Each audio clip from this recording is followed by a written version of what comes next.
दुग्गल साहब की high level of intellect में और राहुल गांधी जी की हाई लेवल ऑफ इंटेलेक्ट में क्लियरली सिमिलैरिटीज देख सकते हैं। अगेन देखिए, दुग्गल साहब का भी गांधी जी के लेवल का इंटेलेक्चुअलिज्म इसलिए है क्योंकि he never lets facts get in the way of his ideology. कल को इनके पिताजी अगर इनको डांट देंगे तो हो सकता है ये भी बोल दे कि ये तो मेरा बाप ही नहीं है। क्या प्रूफ है कि ये मेरा बाप है? मिसलीड किया है इस आदमी ने मुझे मेरी पूरी जिंदगी। यार ये 80% तानाशाह क्या होता है बे? तो बाकी 20% क्या है? मोदी जी अगर 80% तानाशाह हैं, तो बाकी 20% क्या है? मेलोनी के वो मेरा दिमाग खराब मत कर। सॉरी। अमेरिका, पाकिस्तान जैसे जो फॉरेन पावर्स हैं, उनका ये सपना होता है कि इंडिया में एक कोalition गवर्नमेंट आए ताकि अलग अलग जो क्रैक्स हैं भारत के गवर्नमेंट में उसको एक्सपोज करके भारत को डिस्टेबलाइज किया जाए। आपने शायद देखा होगा कि प्रॉफिट दुग्गल मसीहा सल्लल्लाहु मुल्क मुसल्लम 1008 आजकल भारत आए हुए हैं डेमोक्रेसी को बचाने के लिए। और जब से दुग्गल साहब भारत पहुंचे हैं, एक तरह की पूरी मीडिया एस्टैब्लिशमेंट उन्हें प्रमोट कर रही है इस डेस्परेट अटेम्प्ट में कि वो किसी तरह से मोदी को हरवा दें। अब देखिए, जब से इन्होंने अपने आप को भारत की डेमोक्रेसी का मसीहा मानना शुरू किया है, इनमें और भारत के एक और दिग्गज इंटेलेक्चुअल में मैंने कुछ सिमिलैरिटीज नोटिस करना शुरू किया है। भावना ने मुझे सुन किया नफरत के इंजेक्शन से, मुझे होश में लाएगी वही मोहब्बत की औषधि से। नफरत के बाजार में मोहब्बत की दुकान खोल रहा हूँ। मैं क्रांति की लौ जलाऊंगा, अन्याय मिटाऊंगा, मैं तानाशाहों के सिंहासन हिलाऊंगा। मैं विचार हूँ, सुन हो जाऊं कभी, लेकिन मैं कभी मरता नहीं। राहुल गांधी आपके दिमाग में है, मैंने मार दिया उसको। जिस व्यक्ति को आप देख रहे हो वो राहुल गांधी नहीं है। क्या हमें सही में जरूरत है और हाईवेज की? जैसे ही आपने अपने स्कूटर में, मोटरसाइकिल में पेट्रोल डाला ना, अदानी जी के जेब में सीधा पैसा जाता है। जो चीजें हो रही हैं देश में, उसको देखकर लगता है Modi is around 70 to 80% on the way of becoming a तानाशाह। आटा 22 रुपए लीटर, आज 40 रुपए लीटर। मध्य प्रदेश में 35 लाख बेरोजगार युवा है। बजट में से अगर 100 रुपए का निर्णय लिया जाता है तो आदिवासी कितना निर्णय लेते हैं? 0.01। मतलब आदिवासी अफसर 100 रुपए में से 10 रुपए का निर्णय लेते हैं।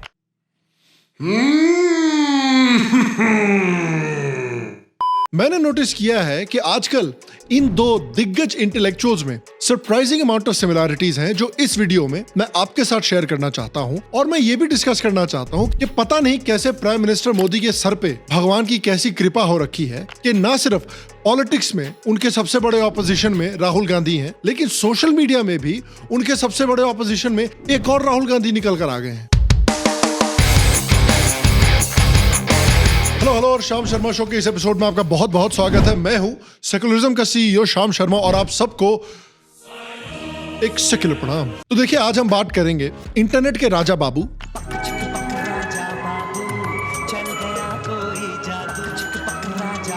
Time travel expert, flying cars के एक्सपर्ट, इजराइल पैलेस्टाइन के एक्सपर्ट, आईपीएल के एक्सपर्ट, एलियंस के एक्सपर्ट, ईवीएम की हैकिंग के एक्सपर्ट, ध्रुव राठी यानी प्रॉफिट दुग्गल मसीहा की, और दुग्गल साहब के पॉलिटिक्स के जुड़वा राहुल गांधी जी की। अब आई नो कि देखिए, आप सोच रहे होंगे कि भाई हमने ऑलरेडी पिछले कुछ हफ्तों में दुग्गल साहब के ऊपर काफी वीडियोस बनवाए हैं, लेकिन वो मोदी पर इतने वीडियोस ऑलरेडी बना चुके हैं पिछले कुछ हफ्तों में, तो एक दो तो और हम भी बना सकते हैं ना। बात तो सही है। आजकल प्रॉफिट दुग्गल मसीहा और उनके गुरुजी रवीश कुमार भारत की खत्म हो चुकी डेमोक्रेसी और भारत में आई डिक्टेटरशिप को एक्सपोज करने में जी जान से जुड़े हुए हैं। जोर से हंसना ताकि आपकी हंसी तानाशाह के अहंकार को डुबा दे। मोदी सरकार की वजह से हमारे देश की रेपुटेशन नीचे गई है आज के दिन दुनिया में। ओके, जनता महंगाई और बेरोजगारी से बहुत परेशान हो गई है। मीडिया पूरा बिक चुका है, इलेक्शन कमीशन के ऊपर प्रेशर है, सरकार चुनती है उन्हें। ईडी, सीबीआई जैसी एजेंसीज की कोई रेपुटेशन रह नहीं गई है। सुप्रीम कोर्ट के जजेस के ऊपर इतना प्रेशर पड़ता है कि जब सुप्रीम कोर्ट के जजेस रिटायर हो जाते हैं तभी वो खुलकर बात कर पाते हैं, और जो एग्जिस्टिंग जजेस हैं वो खुलकर डिसीजन भी नहीं ले पा रहे हैं। 2024 की ये इलेक्शन यही आखिरी मौका है हम सबके लिए। लेकिन जितना दुग्गल साहब अपने बायस और अपनी शायद आइडियोलॉजी की वजह से इंडिया की इलेक्टेड गवर्नमेंट को एक डिक्टेटरशिप बता रहे हैं, उतना ही वो ऐसी चीजें बोल रहे हैं जिससे ये सवाल उठ रहा है कि क्या ये YouTube के राहुल गांधी हैं? इस वीडियो में हम इस थ्योरी को आपको प्रूफ करने की कोशिश करेंगे। इन दोनों दिग्गजों के बीच में सबसे बड़ी पहली सिमिलैरिटी ये है कि ये दोनों अल्टीमेट लेवल के इंटेलेक्चुअल्स हैं। देखिए, पहले के जमाने में शंकराचार्य, विवेकानंद और श्री अरबिंदो जैसे इंटेलेक्चुअल्स हुआ करते थे। आज के जमाने में हमारे दो सबसे बड़े इंटेलेक्चुअल्स ये दोनों हैं। भावना ने मुझे सुन किया नफरत के इंजेक्शन से, मुझे होश में लाएगी वही मोहब्बत की औषधि से। नफरत के बाजार में मोहब्बत की दुकान खोल रहा हूँ। और ये कौन भूल सकता है, जो स्पाइडरमैन फिल्म का कोट है, with great power lies great responsibility. दोनों साइडों को देखो, किस साइड के पास ज्यादा पावर है, बड़ा ऑब्वियस है। इजराइल की जो मिलिट्री टेक्नोलॉजी है, जो इनके डिफेंस सिस्टम्स है, जो इनकी एजेंसीज है मोसाद जैसी, उनसे कंपीट करना नेक्स्ट टू इम्पॉसिबल है। और इजराइल पैलेस्टाइन में स्पाइडरमैन घुसाने का इंटेलेक्चुअल आइडिया दुग्गल साहब के अलावा और किसको आ सकता है? दुग्गल साहब क्लियरली अपने मेंटोर और भारत के एक्चुअल सबसे बड़े इंटेलेक्चुअल से काफी प्रेरित हैं। Monu is your mama, Monu is your Nana, Monu is your दादा, मोनू इज योर फूफा, Monu is your chacha, Monu is a man, Monu is a woman, find out Monu, flush out Monu, Monu Monu Monu Monu Monu Monu, ढैन ढैन ढैन। आप देखिए, तो हम हिंडन नदी के किनारे इन सीढ़ियों से उतरते हुए हिंडनबर्ग का दफ्तर खोज रहे हैं। एंडरसन, हम एंडरसन को पुकार रहे हैं, एंडरसन नहीं आ रहा। ठीक से बोलो, नहीं तो नस फट जाएगा यार। और आप दुग्गल साहब की हाई लेवल ऑफ इंटेलेक्ट में और राहुल गांधी जी की हाई लेवल ऑफ इंटेलेक्ट में क्लियरली सिमिलैरिटीज देख सकते हैं। सत्याग्रह का मतलब मैं नहीं बताऊंगा। सत्ता के रास्ते को कभी मत छोड़ो। ऐसी मशीन लगाऊंगा, इस साइड से आलू घुसेगा, उस साइड से सोना निकलेगा। ना सिर्फ ये दोनों इंडिया के हाईएस्ट लेवल ऑफ इंटेलेक्चुअलिज्म तक पहुंच चुके हैं, बल्कि मैथमेटिक्स में भी इन्होंने पूरे देश को पीछे छोड़ दिया है। देखिए, जिस तरह डून फिल्मों में ये प्रोफेसाइज किया गया है कि एक लिसान अल गईब नाम का मसीहा आएगा और पूरे अराकिस को बचाएगा, उसी तरह भारत में प्रोफेसाइज किया गया है कि सीवी रमन की मृत्यु के बाद मैथमेटिक्स की दुनिया को रेवोल्यूशनाइज करने के लिए दो मसीहा आएंगे, राहुल गांधी और दुग्गल साहब। जो चीजें हो रही हैं देश में, उसको देखकर लगता है Modi is around 70 to 80% on the way of becoming a तानाशाह। यार, ये 80% तानाशाह क्या होता है बे?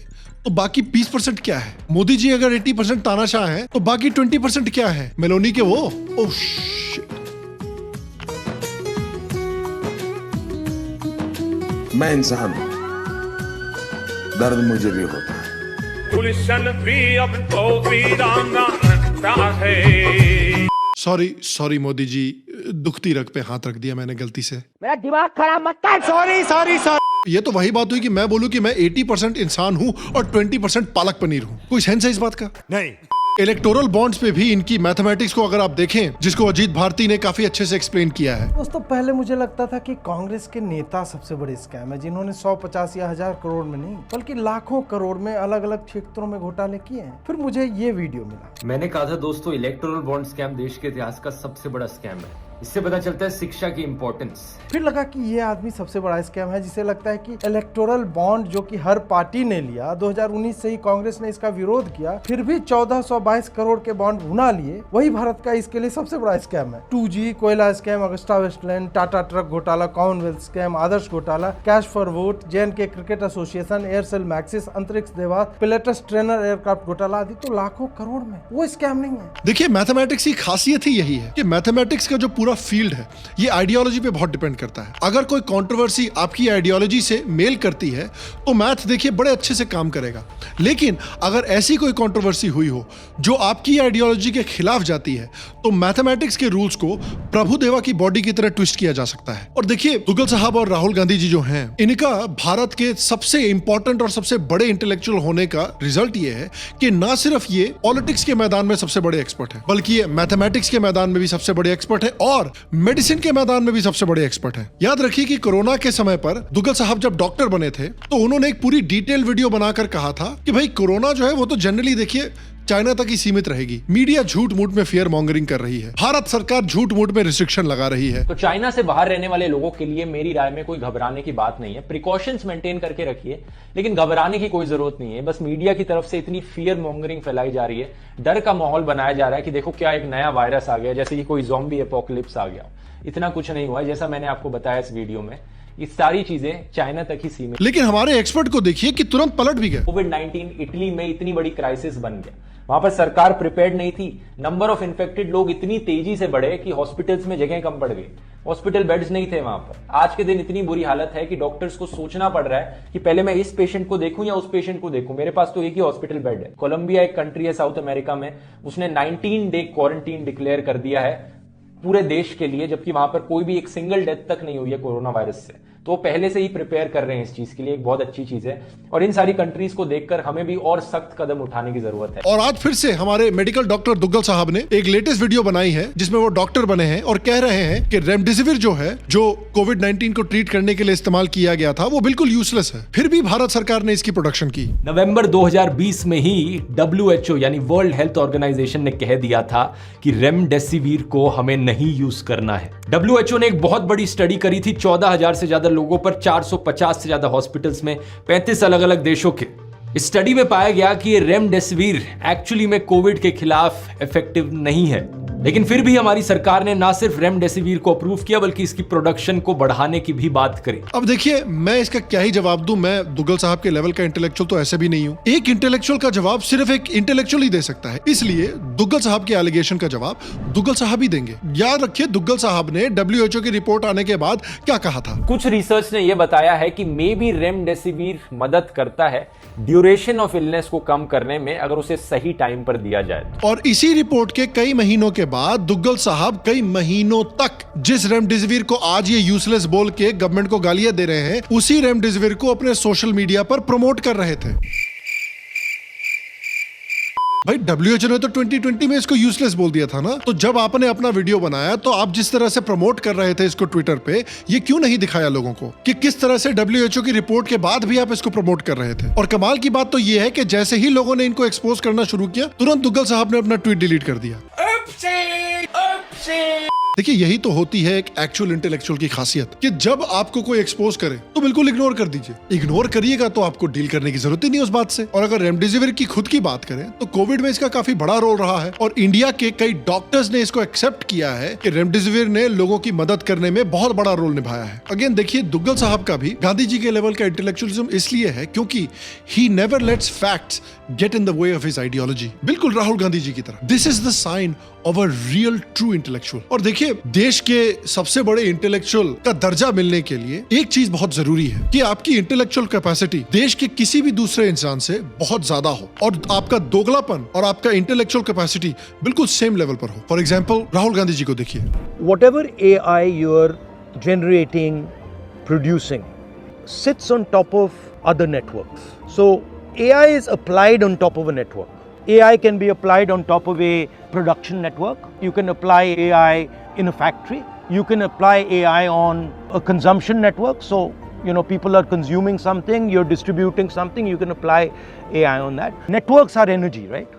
The moment you bring them together, it doesn't become 1 + 1 + 1. It becomes exponential. Blam, it just goes. Rahul Gandhi आपके दिमाग में है, मैंने मार दिया उसको। इसी लेवल की रिसर्च, इसी लेवल की अंडरस्टैंडिंग और इंटेलेक्चुअलिज्म दुग्गल साहब में भी है। जब दुग्गल साहब से एक इंटरव्यू में एक जर्नलिस्ट ने पूछा कि भाई, प्यू रिसर्च सेंटर के सर्वे के मुताबिक 80% इंडियंस जो हैं तो वो प्राइम मिनिस्टर मोदी को एडमायर करते हैं, तो उसमें देखिए दुग्गल साहब क्या कहते हैं। ये जो सर्वेज हैं, प्यू सर्वे जो आपने कहा, इस पे मैं ज्यादा ट्रस्ट नहीं करूंगा क्योंकि if you take them at the face value, they can be highly misleading. और इनका एक्सप्लेनेशन देखिए। Let's imagine an imaginary burger here, and I say that this burger is a very healthy burger. 75% of this burger is made of whole wheat grain and full of nutritious veggies. On a scale of 1 to 10, how healthy would you say is this burger? To begin with, I would refuse it. Sure, but just give it a rating on health aspect. Oh well, if you insist, I'll give it a rating. Very nutritious and inedible. 0 to 10. 0 to, give me a number. 0 to 10. 10 is the healthiest, 0 is the unhealthiest. 5. Give me a rating based on health. Okay, 8. 8. Okay, now let's imagine another burger here. Another imaginary burger. And this is full of unhealthy stuff. 25% of this burger is made of trans fat. On a spectrum of same 0 to 10, how healthy would you say this burger is? And I'll still want to eat it. Now the thing is, what if I tell you both these burgers are the same burger? It's just the way of asking the question that is different. ये होती है एक level of intellectualism जिसको आप कभी पहुंच ही नहीं सकते अपनी लाइफ में। आप कितनी भी पढ़ाई कर लो, कितनी भी पीएचडी कर लो लाइफ में, इतनी हाई लेवल की इंटेलेक्चुअलिज्म सुनकर करण थापर की शक्ल भी देख लीजिए। ये तो सारे मिलके हमको पागल बना रहे हैं के बच्चे। देखिए दुग्गल मसीहा जो हैं वो प्यू रिसर्च सेंटर के डेटा में इसलिए विश्वास नहीं करते क्योंकि इसको मिसलीडिंग बना दिया गया है। तो एक सर्वे मिसलीडिंग है, लेकिन V-Dem, reporters without borders, freedom house के जो रिपोर्ट्स आए हैं जिनको दुग्गल साहब ने बहुत प्रमोट किया था अपनी वीडियोस में इंडिया की डेमोक्रेसी पर सवाल खड़ा करने के लिए। नमस्कार दोस्तों, यूएस में आई एक नई रिपोर्ट ने बताया है कि इंडिया अब एक आजाद देश नहीं रहा। इसी महीने डेमोक्रेसी रिपोर्ट 2024 रिलीज हुई स्वीडन के वीडेम इंस्टीट्यूट के द्वारा। उन रिपोर्ट्स में कोई प्रॉब्लम नहीं है, वो रिपोर्ट्स बिल्कुल भी किसी तरीके से मिसलीडिंग नहीं हो सकती। जबकि फ्रीडम हाउस जिसको ये इतना कोट कर रहे हैं, इसको लिटरली अमेरिका की गवर्नमेंट फंड करती है। ये organization basically American foreign policy का एक आर्म है, उसके बावजूद इसमें कोई प्रॉब्लम नहीं हो सकती। यही तो होता है असली इंटेलेक्चुअल, जो आइडियोलॉजी के हिसाब से देखता है कि क्या सही है और क्या गलत है। कल को इनके पिताजी अगर इनको डांट देंगे तो हो सकता है ये भी बोलते कि ये तो मेरा बाप ही नहीं है। क्या प्रूफ है कि ये मेरा बाप है? मिसलीड किया है इस आदमी ने मुझे मेरी पूरी जिंदगी। मेरा बाप तो एक्चुअली पड़ोसी है, क्योंकि मेरे पड़ोसी ने मुझे आज तक कभी नहीं डांटा, हमेशा प्यार से बात करता है। सही बात है।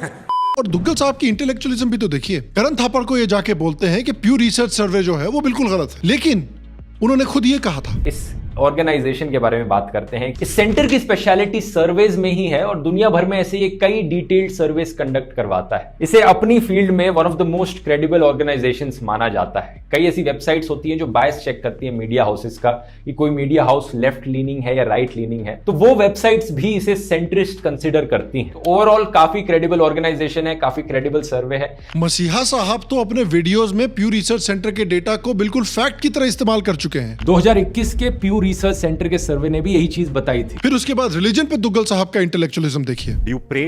I'm guessing you don't pray if you're an atheist, but I don't pray, especially not to idols. Not to idols, okay. मूर्तियों की पूजा नहीं करने में विश्वास रखता हूँ। क्रिटिकल थिंकिंग और लॉजिकल रीजनिंग के बेसिस पर ही मैंने बचपन में ही ये कंक्लूजन रीच किया कि नहीं हो सकता, ये रियल नहीं हो सकता, कुछ सेंस नहीं बनाता। तो एक तरफ तो ये कहते हैं कि ये बुत परस्ती नहीं करते, इनको रिलीजन में बिल्कुल इंटरेस्ट नहीं है, ये सब झूठ है, फरेब है, लोगों को बेवकूफ बनाने के लिए इस्तेमाल किया जाता है। उसके बाद यही दुग्गल साहब हैं जो रामायण के लेसन्स अपनी ऑडियंस को पढ़ा रहे हैं। मैं इस मौके का इस्तेमाल करना चाहूंगा इस वीडियो में श्री राम की क्वालिटीज को डिस्कस करने के लिए भी, क्योंकि राम का नाम लेना तो बहुत आसान काम है, लेकिन श्री राम की वैल्यूज और प्रिंसिपल से सीखना और उन्हें अपने ऊपर अप्लाई करना बहुत मुश्किल। कि राम कितने वर्चुअस थे, सभी लोगों को लेकर उनके दिल में कंपैशन था। सीधा सबक हमें यहाँ पर मिलता है ह्यूमिलिटी, कंपैशन और फॉरगिवनेस का। जय जय राम, जय सिया राम। कहीं ऐसा तो नहीं कि ये अपनी ऑडियंस को बेवकूफ बना रहे? नहीं नहीं नहीं नहीं नहीं नहीं नहीं नहीं, इतना बड़ा इंटेलेक्चुअल ये सब काम नहीं कर सकता।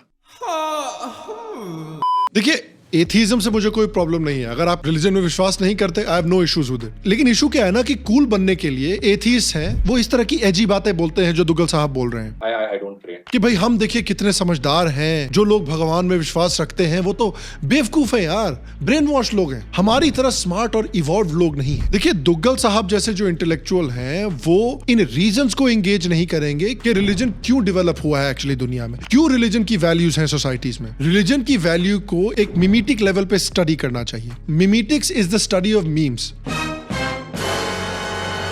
नहीं ज्यादा एक्साइटमेंट में मत आइए कि भैया अब तो NEET देने की जरूरत नहीं है, कॉलेज जाके डैंक मीम्स में PhD करेंगे। मिमीटिक्स इज द प्रोसेस कि कैसे हर एक सोसाइटी, हर एक सिविलाइजेशन, हर एक कल्चर में इंफॉर्मेशन के पैटर्न्स होते हैं जिन्हें मीम्स बोला जाता है, उनको कैसे क्रिएट, सिलेक्ट और रेप्लिकेट किया जाता है कि उनको generation to generation pass on किया जाए। और इसी तरह का एक मीम है रिलीजन। रिलीजन क्यों हजारों सालों तक एग्जिस्ट करके रहा है, इसके क्या सोसाइटल, सोशियोलॉजिकल, साइकोलॉजिकल क्या बेनिफिट्स हैं, कैसे रिलीजन एक नेशनहुड की फीलिंग देता है और कैसे एक सिविलाइजेशन को यूनाइट कर सकता है और कैसे लोगों को उनकी लाइफ में एक डीप सेंस ऑफ मीनिंग दे सकता है। ऑब्वियसली रिलीजन्स का मिसयूज किया जाता है और ऐसे कुछ रिलीजन्स हैं जिनकी फिलॉसफी जेन्युइनली एंटी फ्रीडम है, ऑप्रेसिव है और लोगों को डिवाइड करती है। लेकिन इशू ये है ना कि कूल बनने के चक्कर में इन सारी चीजों को इग्नोर कर दिया जाता है। Basically throwing the baby out with the bath water. Throw it out the window. I am under the water.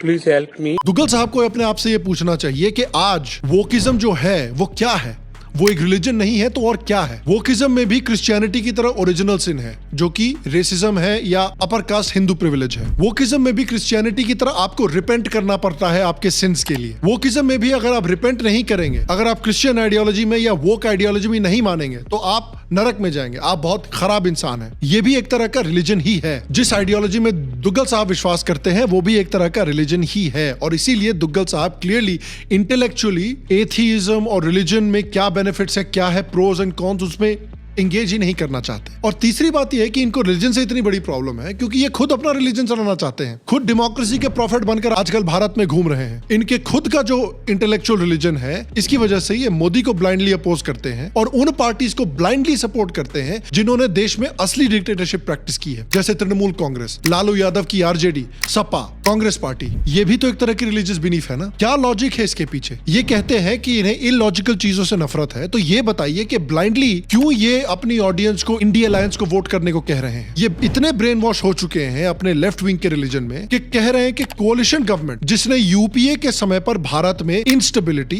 Corruption, policy paralysis, complete lack of accountability और एक नाइटमेयर क्रिएट किया हुआ था इन्वेस्टर्स के लिए, उनके हिसाब से वो एक फुल मेजॉरिटी गवर्नमेंट से बेहतर होता है। अमेरिका, पाकिस्तान जैसे जो फॉरेन पावर्स हैं, उनका ये सपना होता है कि इंडिया में एक कोalition गवर्नमेंट आए ताकि अलग अलग जो क्रैक्स हैं भारत के गवर्नमेंट में उसको एक्सपोज करके भारत को डिस्टेबलाइज किया जाए। आप याद कीजिए कि यूपीए के समय पर पाकिस्तान ने कितनी गंद मचाई थी भारत में। उनके हिसाब से ये मेजॉरिटी गवर्नमेंट से बेहतर है। बहुत बड़ा एक डर है कि कोalition गवर्नमेंट आने से देश का विकास रुक जाएगा। ये एक बहुत ही बड़ा मिसकंसेप्शन है कि देश का विकास रुक जाएगा, क्योंकि अगर आप हिस्ट्री चेक करोगे कोलिशन गवर्नमेंट्स की और जो मेजॉरिटी गवर्नमेंट्स हैं उनकी, तो आपको दिखेगा जो सबसे ज़्यादा हमें डेवलपमेंट देखने को मिली है देश में, जो सबसे प्रोग्रेसिव कानून देश में आए हैं, वो कोलिशन गवर्नमेंट के ईयर्स में ही आए हैं। यही तो एक हाई लेवल ऑफ इंटेलेक्चुअलिज्म है और हाई लेवल ऑफ बकचोदी है जो हम राहुल गांधी और दुग्गल साहब दोनों में देख सकते हैं। जो राहुल गांधी पहले कास्ट में विश्वास ही नहीं रखते थे। The same way I go to a university and I talk to students, the same way I go to some chai wala and I sit down and I talk to him, I don't ask the chai wala, are you Dalit? No. He's a person for me. वो आज caste census करने की बातें कर रहे हैं। देश का एक्सरे कर देंगे, दूध का दूध, पानी का पानी हो जाएगा। पिछड़े वर्ग को, दलितों को, आदिवासियों को, गरीब जनरल कास्ट के लोगों को, माइनॉरिटीज को पता लग जाएगा कि इस देश में उनकी भागीदारी कितनी है। वेल्थ रीडिस्ट्रीब्यूशन की बातें कर रहे हैं। इसके बाद हम फाइनेंशियल और इंस्टीट्यूशनल सर्वे करेंगे, ये पता लगाएंगे कि हिंदुस्तान का धन किसके हाथों में है, कौन से वर्ग के हाथ में है, और इस ऐतिहासिक कदम के बाद हम क्रांतिकारी काम शुरू करेंगे। जो आपका हक बनता है वो हम आपके लिए, आपको देने का काम करेंगे। मोहब्बत की दुकान चलाने वाले लोग इंडिया को एक नेशन ही नहीं मानना चाहते। India is not described as a nation, it is described as a union of states. Duggal साहब का भी सेम है, दुग्गल साहब का भी दोगलापन देखिए। लेकिन ट्विटर आप देखोगे डोनाल्ड ट्रंप का तो कुछ ऐसा ही देखने को मिलेगा। स्टॉप द काउंटिंग, मतलब डोनाल्ड ट्रंप ओपनली ट्विटर पे लिख रहे थे जब इलेक्शन की काउंटिंग चल रही थी कि काउंटिंग बंद कर दो, मानो कि मतलब बाकी वोट्स की कोई कीमत ही नहीं है। इसके बाद इलेक्शन फ्रॉड की नोटंकी भी चालू कर दी इन्होंने, कहा कि मैं जो इलेक्शन हार रहा हूं ये इलेक्शन फ्रॉड की वजह से हार रहा हूं, यहाँ पर इतने सारे ये जो बैलेट लाए गए हैं ये फ्रॉड हैं, नकली हैं, सारे डेमोक्रेट्स के लिए वोट जाने लग रहे हैं वगैरह वगैरह। ईवीएम फ्रॉड का बहुत ही सीरियस इशू है ये।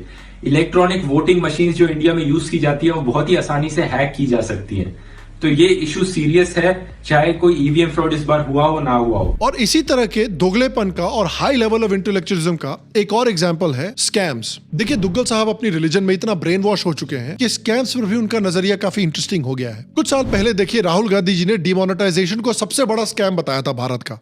मैंने आपसे कहा है डिमोनेटाइजेशन दुनिया का सबसे बड़ा स्कैम है। मैं फिर से कह रहा हूं, डिमोनेटाइजेशन दुनिया का सबसे बड़ा स्कैम था। दुग्गल साहब जी ने इसके ऊपर अग्री किया था और इसको एक बहुत बड़ा स्कैम बोला था। यहाँ तक कि दुग्गल साहब ने तो इलेक्टोरल बॉन्ड्स की जो भी न्यूज निकल कर आई है उसको भारत का सबसे बड़ा स्कैम बोला है। इलेक्टोरल बॉन्ड का स्कैम ना सिर्फ देश का सबसे बड़ा स्कैम है बल्कि ये पूरी ही दुनिया का सबसे बड़ा घोटाला है। मतलब डिमोनेटाइजेशन जिसमें किसी ने कोई पैसा नहीं खाया, और इलेक्टोरल बॉन्ड्स जिसमें 53% इलेक्टोरल बॉन्ड्स के पैसे ऑपोजिशन पार्टीज को गए हैं, वो ज्यादा बड़ा स्कैम है। लेकिन कॉमनवेल्थ गेम्स का स्कैम जिसमें 70,000 करोड़ से ज्यादा का घोटाला हुआ था, कोल स्कैम जिसमें 1.86 लाख करोड़ का घोटाला हुआ था, 2G स्कैम जिसमें 1.76 लाख का घोटाला हुआ था, सत्यम स्कैम 1.47 बिलियन डॉलर्स का घोटाला हुआ था, चारा घोटाला जिसमें 930 करोड़ रुपए का घोटाला हुआ था। ऐसे कई घोटालों की लंबी लिस्ट है इंडिया अलायंस में। तो दुग्गल साहब के हिसाब से ये स्कैम्स जो हैं वो इलेक्टोरल बॉन्ड से और डिमोनेटाइजेशन से छोटे स्कैम है। वो इंडिया अलायंस के स्कैम्स को वैसे ही इग्नोर करते हैं जैसे आईपीएल की trophy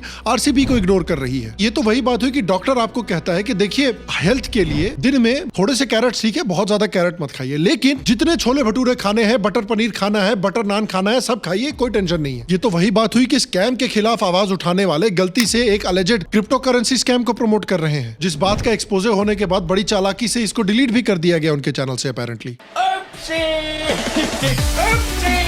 Did I just do an oopsie again? I didn't know. I just who would have thought? Things just make an oopsie sometimes. एक और बहुत बड़ा रीजन कि ये दोनों क्यों इतने बड़े इंटेलेक्चुअल्स हैं और क्यों इतने सिमिलर हैं, ये दोनों कहते हैं कि ये डिक्टेटरशिप से नफरत करते हैं और अपने आप को देश के डिक्टेटरशिप का एक मसीहा मानते हैं। कि मैं नहीं तो और कौन, हम नहीं तो और कौन। इनफैक्ट दुग्गल साहब ने तो 2018 में देश में एक अनडिक्लेयर्ड इमरजेंसी भी डिक्लेयर कर दी थी। लेकिन कमाल की बात यह है कि प्रॉफिट दुग्गल मसीहा सलाहु मुल्क मुसलम 1008 और राहुल गांधी खुद डिक्टेटरशिप से बहुत प्यार करते हैं। वो खुद अपनी ऑपोजिशन को दबाने में विश्वास रखते हैं। राहुल गांधी जी को देख लीजिए, ये मोहब्बत की दुकान खोलना चाहते हैं। नफरत के बाजार में मोहब्बत की दुकान खोल रहा हूं।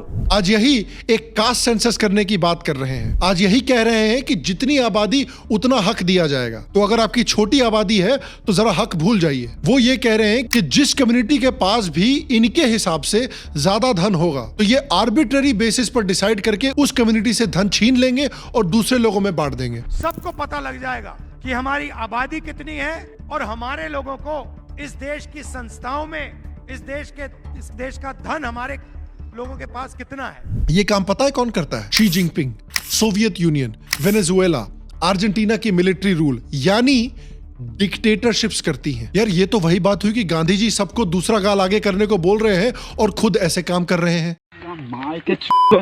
मामो तेरा बहन महावीर वाला तेरा मैया वाला बहनों लगर तेरा बेट बुड़ में तो दोगला के जाना वाला। सिमिलर कहानी दुग्गल साहब के साथ भी है। वो भारत आए डिक्टेटरशिप से लड़ने के लिए, लेकिन उनके खुद के कारनामे देखिए। दुग्गल साहब ने कुछ साल पहले एक फेसबुक ग्रुप बनाया था जिसका नाम था ध्रुव राठी स्क्वाड। इसमें काफी एंटी बीजेपी लोग भरे हुए थे और इसके काफी सारे एडमिन्स थे जिनका काम था कि ये इस ग्रुप का इस्तेमाल करें एंटी ध्रुव राठी कंटेंट को मास रिपोर्ट और डिलीट करवाने के लिए। आप एक एग्जाम्पल देखिए, FMF नाम का एक यूट्यूबर था जिसने दुग्गल साहब को एक्सपोज करते हुए एक वीडियो बनाया था कुछ साल पहले, और देखिए किस तरह से ध्रुव राठी स्क्वाड ने उस वीडियो को मास रिपोर्ट करके डिलीट करवाने की कोशिश की थी। उसके बाद इस वीडियो के क्रिएटर FMF ने कहा था कि उसको ध्रुव राठी स्क्वाड के मेंबर से धमकी भरे ईमेल्स भी मिल रहे थे। इनके ऊपर आरोप है कि इन्होंने एक माइनर की इलीगल डॉक्सिंग करके उसको भी धमकी देने की कोशिश की है। और भी देखिए कि ये तानाशाही से इतनी नफरत करते हैं कि जो भी इनके खिलाफ या जिस पार्टी को ये सपोर्ट करते हैं उसके खिलाफ आवाज उठा रहा हो उसके पेजेस डिलीट करवा रहे थे और कितनी फक्र से उसकी बातें कर रहे थे। जी न्यूज फैन क्लब्स जिसका पूरा का पूरा पेज हमने बैन करवा दिया रिपोर्ट करके, क्योंकि वो इतनी गंदी हेट स्पीच फैला रहा था और फेक न्यूज फैला रहा था।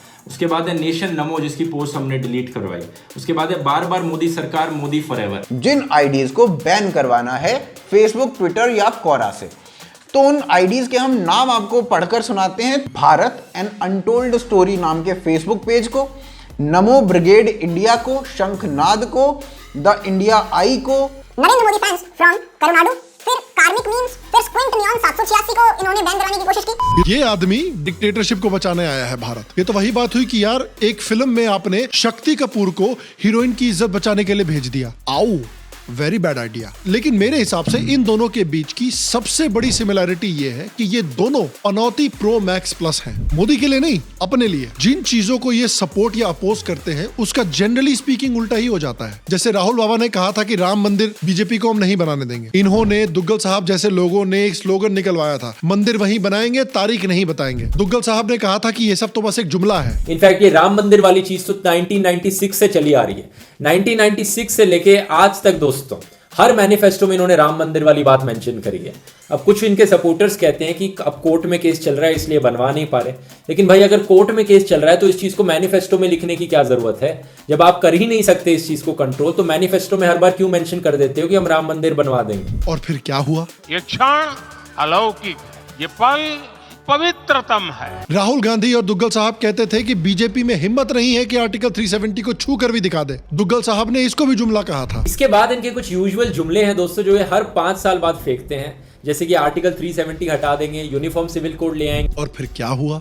धारा 370 को समाप्त करने का वो बिल को माननीय सर्वोच्च अदालत ने संवैधानिक घोषित किया है। जब मोदी गवर्नमेंट ने स्टैच्यू ऑफ यूनिटी बनवाई थी तब उसको भी राहुल गांधी ने अटैक किया था। दुग्गल साहब ने तो एक पूरा डेडिकेटेड वीडियो इस पर बनाया था कि स्टैच्यू ऑफ यूनिटी कितनी खराब चीज है, इससे भारत को कितना नुकसान होगा। स्टैच्यू ऑफ यूनिटी कोई ताजमहल तो है नहीं। मुझे नहीं लगता दोस्तों ताजमहल में जितने भी विजिटर्स आते हैं उसके 10% भी हर साल स्टैच्यू ऑफ यूनिटी में आ सकते हैं। इनफैक्ट उन्होंने तो एक बहुत हाई लेवल भविष्यवाणी भी की थी। टूरिज्म के एस्पेक्ट में देखें दोस्तों तो मेरे ओपिनियन में स्टैच्यू ऑफ यूनिटी एक पॉपुलर टूरिस्ट अट्रैक्शन नहीं बनेगा हमारे देश का। इन्होंने कहा था कि ताजमहल का 10% विजिटर्स भी स्टैच्यू ऑफ यूनिटी को देखने के लिए नहीं आएंगे। और फिर हुआ क्या कि देखिए फाइनेंशियल ईयर 23 में 4.5 मिलियन विजिटर्स आए थे ताजमहल देखने के लिए, और उसी समय में 5 million visitors statue of unity देखने के लिए गए हुए थे, यानी ताजमहल से भी 0.5 मिलियन ज्यादा लोग। फिर जब राहुल गांधी जी ने प्रेस कॉन्फ्रेंस निकालकर कश्मीर फाइल्स को अटैक किया था, उसी तरह हमारे प्रॉफेट दुग्गल मसीहा साहब ने भी एक वीडियो बनाई थी जिसमें उन्होंने कश्मीर फिल्म को अटैक किया था और प्रोपेगेंडा बोला था और कहा था कि इंडियंस इस फिल्म को पसंद नहीं करेंगे। फिर हुआ क्या? इनकी फ्री की प्रमोशन की वजह से ये मूवी ऑल टाइम ब्लॉकबस्टर बन गई। और याद कीजिए कि दुग्गल साहब ने किस तरह से 2019 में सारे बड़े बड़े YouTube इन्फ्लुएंसर्स और कॉमेडियंस के साथ मिलकर इलेक्शन कवरेज की थी। इन्होंने प्लान किया था कि चलिए 2014 में तो मोदी जीत गया, लेकिन 2019 में हम सब मिलकर मोदी को रोकेंगे। और फिर हुआ क्या? राहुल गांधी भी टाइट चल रहे थे अमेठी में, अब जाके कम से कम वो लीडिंग पोजीशन पे आएंगे। भाई साहब क्या कर दी। मैं बता रहा हूँ मोदी जी को किताब लिखनी चाहिए, how to change a 2-party democracy into a 1-party democracy. अभी तो भाई खत्म ना भाई। No, but this is good news for satirists. इतना कंटेंट फ्री में हमें नहीं मिलेगा। मिलता। BJP member will be. लेकिन इतना खुल के प्लान सबको मत बताना। ये बात भी सही है, ये बात भी सही है। तो होपफुली इस वीडियो में आपने देखा होगा कि राहुल गांधी अब इकलौते देश के सबसे बड़े इंटेलेक्चुअल नहीं रह गए। दुग्गल साहब भी मैं मानता हूं कि राहुल गांधी के लेवल के इंटेलेक्चुअल हैं, और इन दोनों में सिमिलैरिटीज होपफुली आपने भी नोटिस की होंगी जैसे मैंने नोटिस की हैं। और मैं सोच ही रहा था कि आप इमेजिन कीजिए कि मोदी जी ने अपनी प्रीवियस लाइफ में क्या अच्छे काम किए होंगे कि आज उन पर ऐसी महादेव की कृपा बनी हुई है कि ऑफलाइन पॉलिटिकली इनके सबसे बड़े ऑपोजिशन में राहुल गांधी आ गए हैं, और ऑनलाइन में इनके ऑपोजिशन में सबसे बड़े दुग्गल साहब आ गए हैं, यानी राहुल गांधी 2.0। साला दो राहुल गांधी, यानी दो बीजेपी के स्टार कैंपेनर। कमाल की किस्मत है यार मोदी जी की। तो देखिए अल्टीमेटली मुझे नहीं पता कि 2024 के इलेक्शन में क्या होगा, मैं कोई इलेक्शन एक्सपर्ट तो हूं नहीं। सिग्नल्स तो यह है कि मोदी जी फिर से जीतेंगे, हार भी सकते हैं, मुझे क्या पता। लेकिन इसीलिए मैं कहता हूं कि जाकर वोट जरूर कीजिए, अपने वोट का इस्तेमाल जरूर कीजिए। ये सोच के मत बैठे रहिए कि मोदी तो आएगा ही आएगा। आप वोट कीजिएगा तभी आएगा। तो जाकर अपने वोट की पावर का इस्तेमाल कीजिए और डेमोक्रेसी के इन नकली ठेकेदारों से, नकली मसीहाओं से, खासकर ऐसे दोगले और एंटी इंटेलेक्चुअल लोगों से भारत को दूर रखिए। और मैं आपसे पूछना चाहता हूं कि क्या आप भी मानते हैं कि दुग्गल साहब और राहुल गांधी में कई सिमिलैरिटीज हैं आपके हिसाब से, और क्या सिमिलैरिटीज हैं इन दोनों के बीच में? प्लीज नीचे कमेंट सेक्शन में मुझे बताइए, मैं आपके कमेंट्स पढ़ने में बहुत इंटरेस्टेड हूं। और शाम शर्मा शो के पेट्रियन को भी जरूर सब्सक्राइब करें। बहुत interesting behind the scenes content हमने डालना शुरू किया है वहां पर, जो आप इस वीडियो के एंड में भी देख सकते हैं। और अगर आप चाहते हैं तो आप सोशल मीडिया पर ध्रुव राठी इज राहुल गांधी भी ट्रेंड करा सकते हैं। बाकी मैं आपसे अगले एपिसोड में मिलूंगा, और तब तक स्वस्थ रहें, सुखी रहें, और आप सबको एक सेकंड प्रणाम। पिक्चर अभी बाकी है मेरे दोस्त।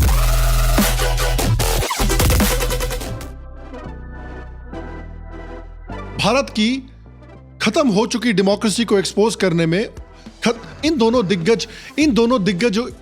दिग्गजों के बीच में एक ही, लेकिन तुरंत भाई साहब पलट भी गया। उसी रेमडेसिविर